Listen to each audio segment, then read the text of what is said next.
The Buddha said to the Bodhisattva Maitreya, and to devas and humans, I have told you the truth about people of the world. Such being their mode of life, they are unable to enter on the way.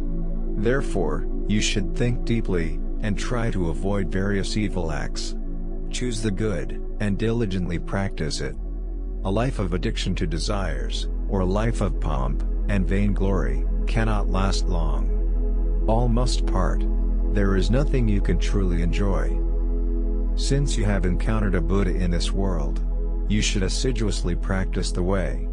Anyone who sincerely desires birth in the land of peace and bliss, is able to attain purity of wisdom, and supremacy in virtue. You should not follow the urges of passions, break the precepts, or fall behind others in the practice of the way. If you have doubts, and are not clear about my teaching, ask me, the Buddha, about anything, and I shall explain it to you. The Bodhisattva Maitreya prostrated himself on the ground, and said, Your majestic glory, O Buddha, is awe-inspiring, and your exposition is most pleasing to me. Having heard your teaching, I feel deeply that people of the world are just as you have described. Your compassionate revelation of the Great Way has opened our eyes and ears, awakening us to emancipation. Those who have heard your teachings are all filled with joy. Devas, humans and lesser beings, including even those that crawl, have all been blessed by your compassionate guidance, and have thereby attained deliverance from suffering and affliction.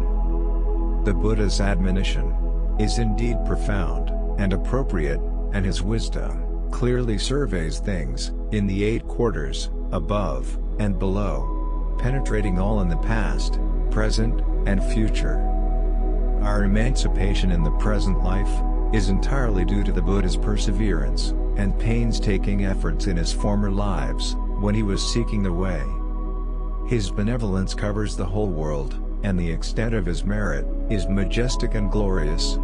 His light penetrates to the utmost ends of space, and guides people to nirvana. He reveals the sutras, destroys wrong views, and subdues demons. Thus, his influence extends boundlessly in the 10 quarters. The Buddha is the king of the Dharma. His virtue surpasses that of all the sages. He is the teacher of all devas and humans, and enables them to enter on the way, according to their wishes.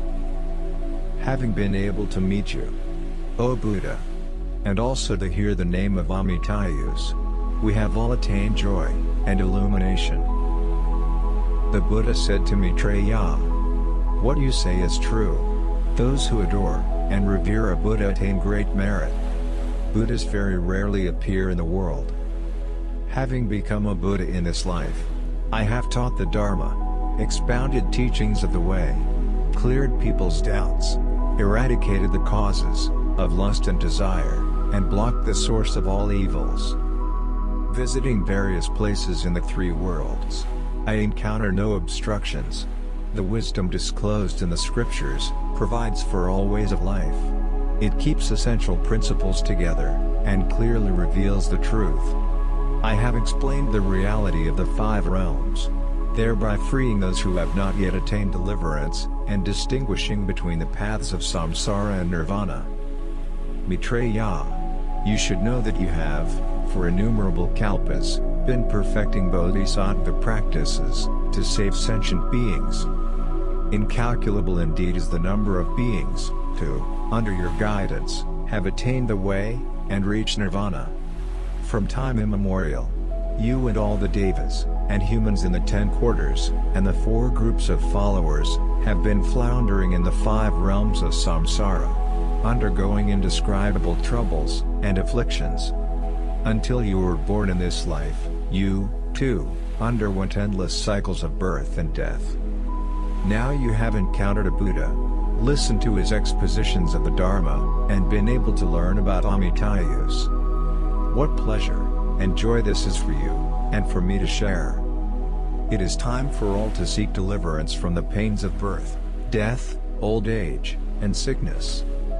Outflows of depravity and defilement are everywhere, and there is nothing in which you can find true joy.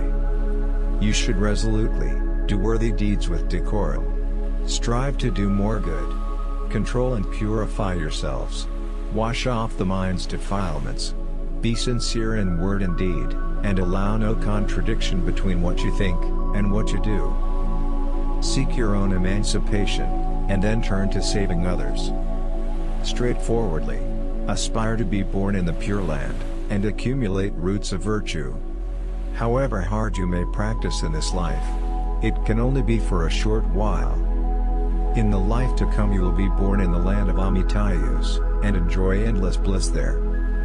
Being forever in accord with the way, you will no longer be subject to birth and death, and be free of the afflictions caused by greed, anger and stupidity. If you wish your life to be as long as a kalpa, 100 kalpas, or 10 million kalpas, it will be just as you please. You will dwell in effortless spontaneity, and attain nirvana. You should each diligently seek to realize your aspiration. Do not entertain any doubt, or give up your endeavor, lest as a result of that fault, you should be born into the seven-jeweled palace, in the border region of the Pure Land, and be subject to various disadvantages, for 500 years. Maitreya said to the Buddha, having received your considerate admonition, we will diligently practice the way, and follow your teaching. We will not allow any doubt to arise. The Buddha said to Maitreya, if here in this world, you are upright in thought, and will, and abstain from doing evil, then you will attain the utmost virtue, unsurpassed in all the lands throughout the 10 quarters. Why is this so?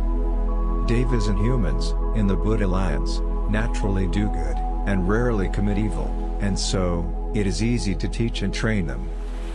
Having become a Buddha in this world, I now dwell in the midst of the 5 evils, the 5 sufferings, and the 5 burnings. This is extremely painful for me. I will teach multitudes of beings, making them abandon the 5 evils, avoid the 5 sufferings, and escape from the 5 burnings. I will train their minds, and lead them to practice the 5 good deeds, so that they may acquire merit, and virtue, and attain emancipation, long life, and nirvana.